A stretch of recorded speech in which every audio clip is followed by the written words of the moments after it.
And there are times when I could finally be free, but I've created an identity around being sick. This is especially true with longer term illnesses and challenges. I've built up a whole identity story around it that now on some level perhaps it serves me. And so that becomes even harder to let go of. And so if there's sickness in the body, okay, first of all, it's important to know it's not your fault. Because tragically, in the spiritual world, when we talk about the role of the mind on the body, that tends to lead us sometimes to this blaming, especially of the self.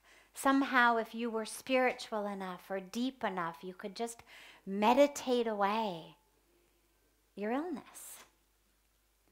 Well, yeah, the mind has a huge role to play. Our thoughts have a huge role to play. And we have a very physical body that is subject to very physical rules. If you step off a building, you're going to plummet to the ground regardless of whether you are singing God's praises along the way or not. You're going to plummet to the ground because of the law of gravity. It acts on the body, on the physical mass of the body in a very predictable way. And that way is to pull you to the ground. And it has nothing to do with you being a good person or a bad person or a spiritual person or not a spiritual person. The laws of nature act on the matter of the body. And it's not about if you could just say the right wing mantra, you would somehow grow wings on the way down. Or if you could just, envision being a bird well enough or do the bird meditation well enough that somehow you could step off the roof and fly like a bird. I mean, we laugh, but really tragically, there's actually a lot of those myths floating around that somehow if you just can think it, just can visualize it. And it's, on the one hand, it's really empowering and wonderful and exciting because we are not victims and it pulls us out of that victim mentality. We are co-creators of our world and our life. But it also ends up tragically going what to me feels like it's a little too far. No, you can't grow wings on the way down. No, you can't fly like a bird no matter how good your meditation is. And in the same way, there's a lot of laws of the physical matter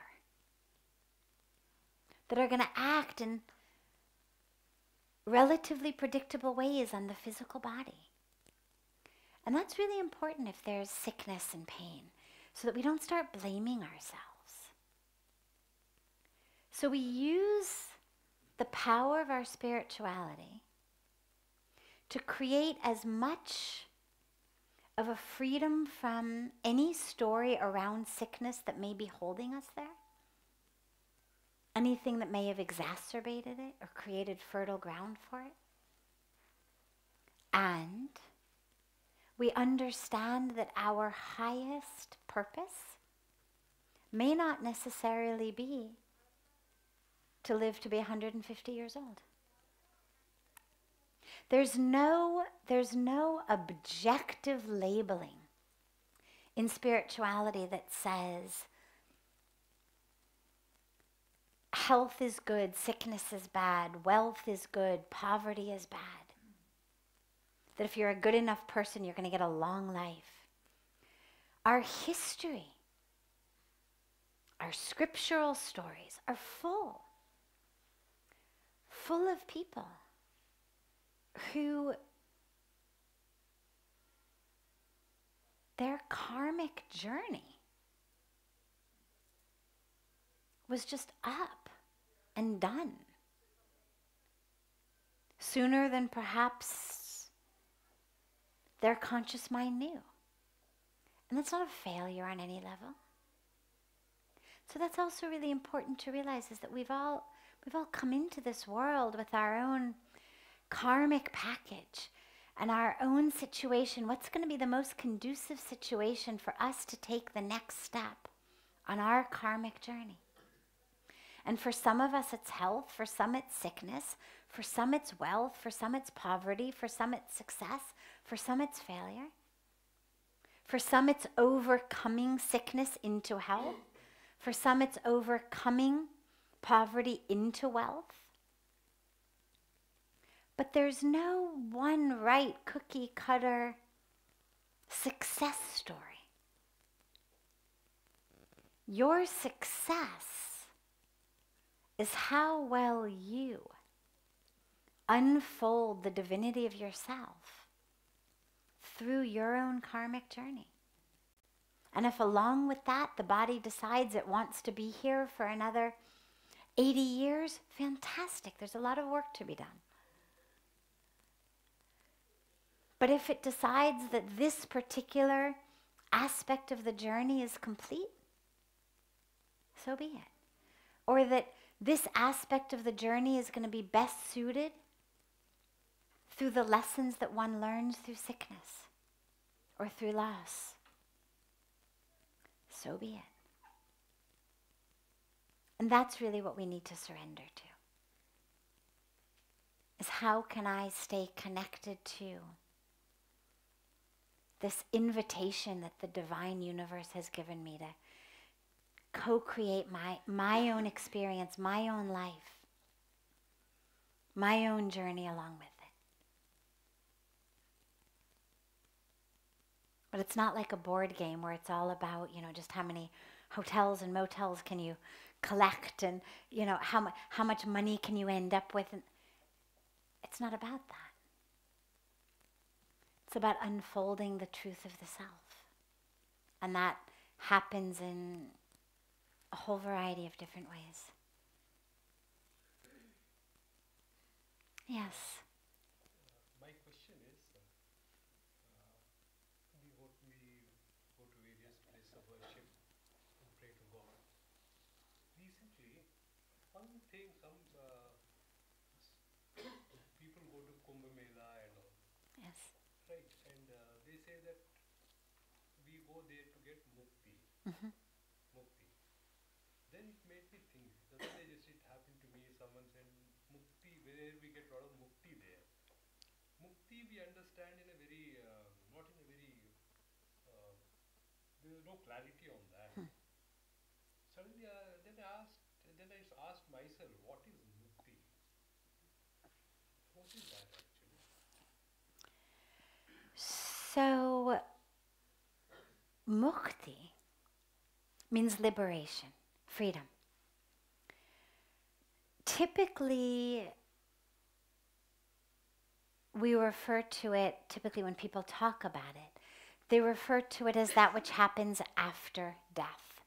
I will die and ultimately attain mukti or moksha. But as we always emphasize, it's not the body that's the jail, it's the mind that's the jail. If the mind is actually free of ignorance, of illusion, of grudges, of pain, of jealousies, of competition, of judgment, the body becomes just an incredible tool to experience the divine creation.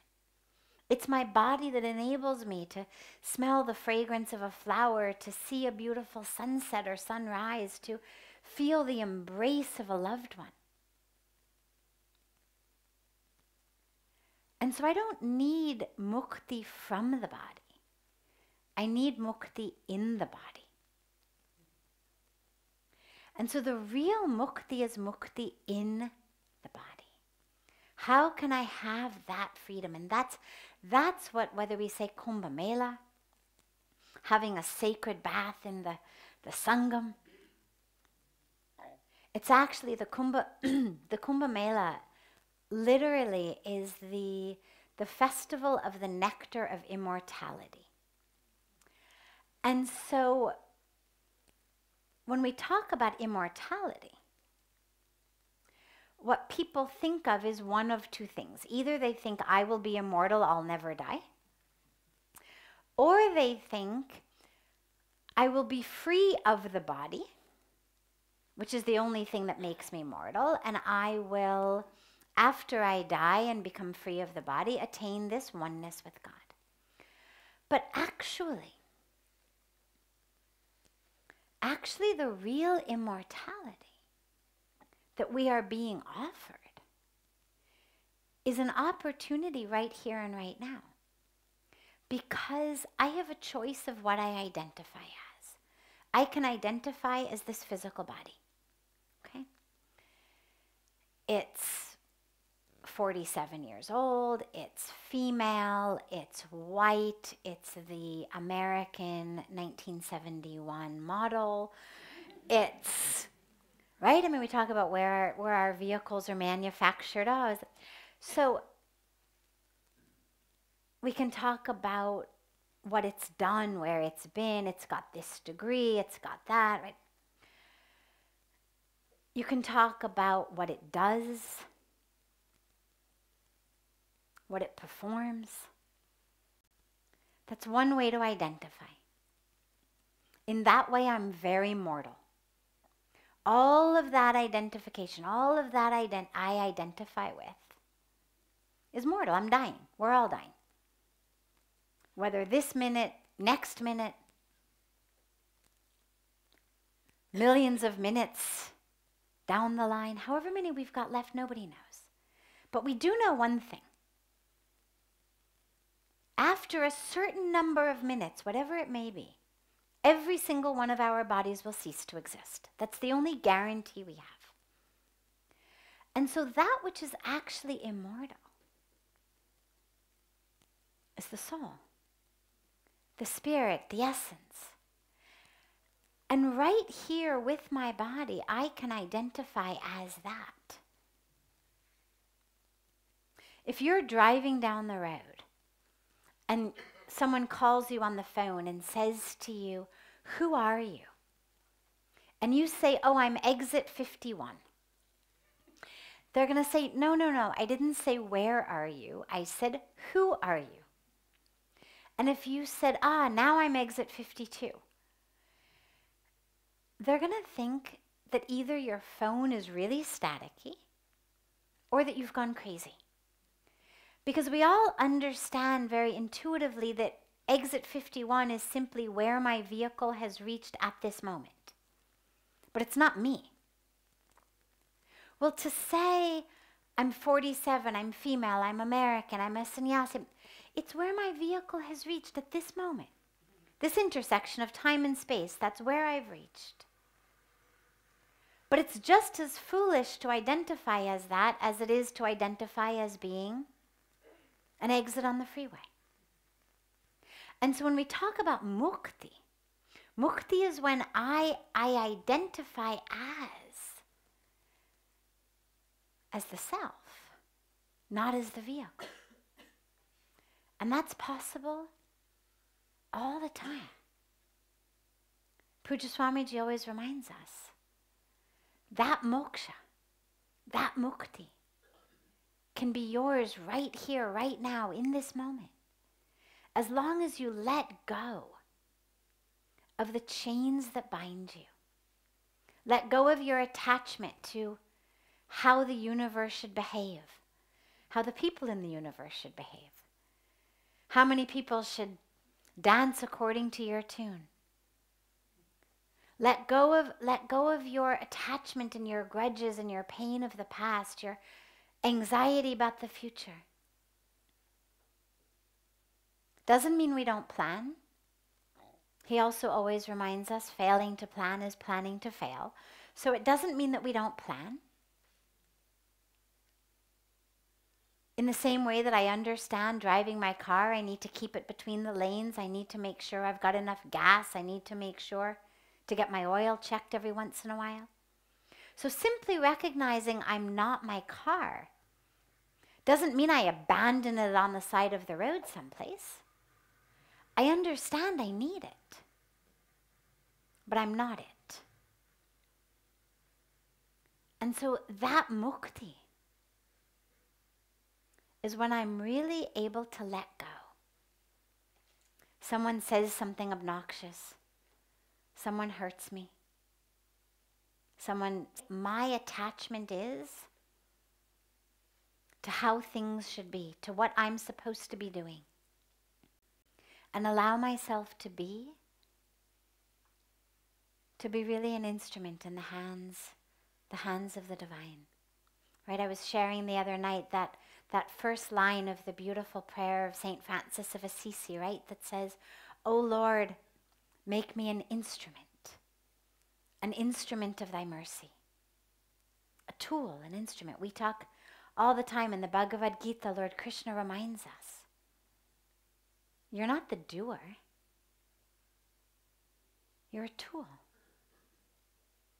And so regardless of which religious tradition we have it coming from, that teaching is really the same. You're not the doer. You're an instrument in the hands of the divine. The minute I realize that, I have that possibility of mukti right here, right now. As the bath in the sacred waters washes off the dirt on my body, the physical dirt, if it can wash away the dirt in my mind, then I'm really free. Last question. Yes. This is my friend's question to this morning. Okay. She wanted to know how to let go of hatred for someone in particular. Okay. How do we let go of hatred? By realizing that it's killing us. There's a beautiful saying, I don't know who said it, but it's a beautiful saying that says, being angry at another human being, or being angry at anything, is like drinking poison and expecting someone else to die.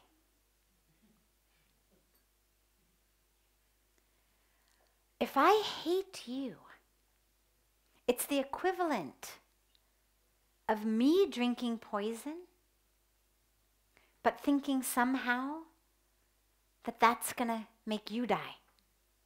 It's just going to make me die. And so the first way that we give up hatred is literally to realize it is poison in my body.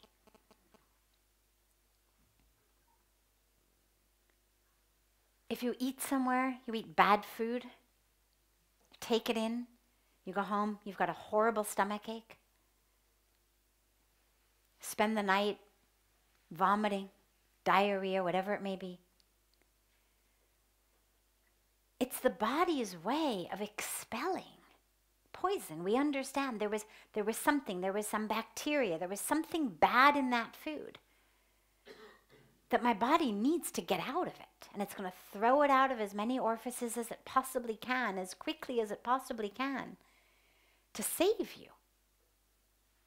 As uncomfortable as the vomiting and diarrhea may be, it's actually the body's survival instinct. If I keep it inside, I'm just going to be sicker. Once I get it out and drink some electrolytes, I'll be fine. And hatred is that poison. It kills us physically. I mean, we literally know the impact on the physical body of stress, anxiety, and that's what's created in us. But it kills us, it kills our hearts. Because if I'm gonna hate you, what it means is that I have turned into a hatred manufacturing plant. And I'm not going to go to the store and keep buying refills of hatred.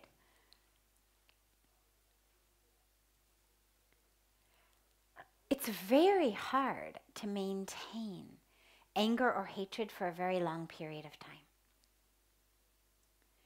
Emotionally. We have to kind of keep rekindling it, keep re-reminding us of what what that person has done. Keep reading more or going back through the history or doing things that will rekindle that. Love we can be in pretty constantly. But hatred, we have to keep doing something to rekindle it. And we can't get it from outside. Can't order, a refill on Amazon. Which means that I have to be a hatred manufacturing plant. If I'm going to be able to keep feeling hatred, I have to keep creating it in me. Which is, I've taken this incredible, divine body, this field, as Lord Krishna tells us in the Bhagavad Gita, with which I can do anything. I can use my field, plant seeds that will feed others, can turn it into a cemetery. You can do anything with a field. And that's what our life is. That's what our body is. And if I'm going to use it to manufacture hatred, I'm wasting it. So the first way is really to realize how horrible it is for me on any level. And in the same way that I may really hate vomiting and I may really hate diarrhea, if I've eaten something that's bad, I'm going to want it out, as unpleasant as that may be. And in the same way, I'm going to need to let this hatred go. I'm going to need to just let it out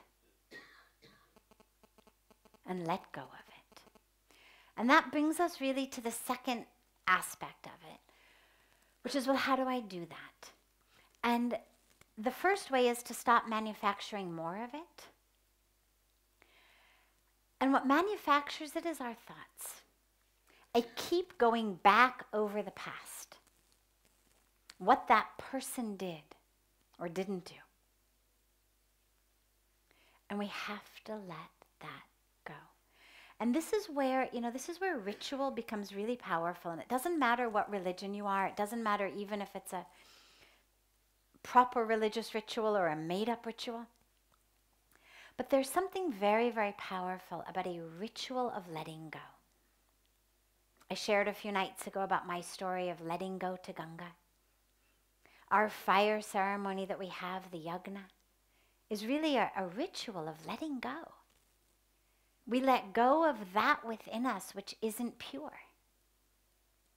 The core of who we are is pure, but that purity that the fire symbolizes is that to which we give that within ourselves that keeps us from living as the pure divinity of ourselves. So our anger, our grudges, our temptations, our obstacles, our competitions, our jealousies, all of that, we give it to the fire. So let her or help her create a ritual. It may be writing something and burning it. Fire is a very powerful ritual. Maybe writing a letter to the person she hates and burning it. Could be anything, really. But some ritual of just letting it go. And if there's hatred coming back from the other side, if it's a mutual hatred, well, the beautiful aspect of me letting go, as I always remind people, is it doesn't have to be half and half. It doesn't have to be both. If you and I are holding opposite ends of a cord and we're both pulling and there's a lot of tension, in order for all of that tension to be gone, we don't actually both have to let go, only one of us does. If I let go, even if you're still holding on tenaciously to it, 100% of the tension in that cord is gone. Which means it doesn't have to be when you say you're sorry, then I'll let go. When the apology is right, then I'll let go. When you've made amends, then I'll let go. When you're finally locked up in jail, well, then I'll let go. When you're dead and buried, then I'll let go. Whatever we may be holding on to, that we're waiting for. It doesn't have to be like that. There is nothing required from the other person in order for me to let go. And by letting go, 100% of that dissipates. And so help her really understand that she's the only one she's harming. And the very, very last piece that I would offer on this is understanding that whatever that person did, they didn't wake up in the morning and decide that they were going to do something horrible to her. They didn't wake up in the morning and decide, I know what I'm going to do. I'm going to really hurt her. They just were acting through the world, moving through the world, responding to whatever situations arose with whatever tools they have in their toolbox. And if the situation needed love and patience and generosity and compassion, and they didn't have those in their toolbox, and in their toolbox all there is anger and fear and impatience and violence. And so that's what they used to respond to the situation. It wasn't about her. It was about them. We hate because we feel like somebody has done something to me. How dare you do that to me? To my people. To us. Whatever it is, there's a very strong identification that it's about us. It never is. It's always about them. People who act in violence, in fear, in anger, it's because that's what they have inside. So help her understand that, so that hopefully on some level she can experience compassion for those people who are living in such misery that they did something to her from which she is still suffering that hatred. But they hurt her once, or they hurt her over a period of time. But she's continuing to hurt herself through being this hatred manufacturing plant. And that's the tragic irony. People hurt us, and then we keep hurting ourselves. Through holding grudges, through not forgiving, through being angry. They hurt us once, but we keep hurting ourselves. So help her understand that she's worthy of not hurting herself. She's worthy of peace inside. She's worthy of love inside. Whatever that person or those people did does not make her any less worthy of peace and love inside her own being. But she has decided to deprive herself of that. And help her understand that's a foolish thing to do. Bhagawati, Yes.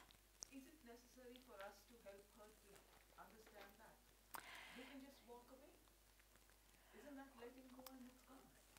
Well, yes, but we all know people. I mean, if you can do that, fantastic. If you can live like the ocean with a line in the ocean and you flow, nothing like it. That absolutely is ideal. But if I'm suffering from hatred, it means I'm clearly not able to just let go.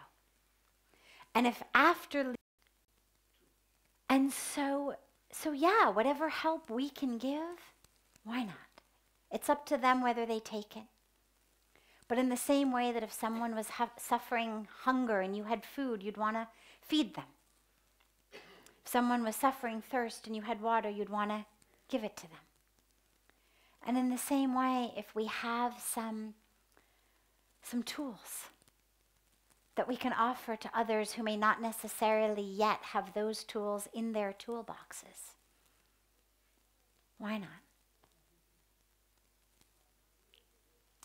Wonderful. So we'll take the other ones tomorrow and have a beautiful, beautiful rest of your evening, everyone.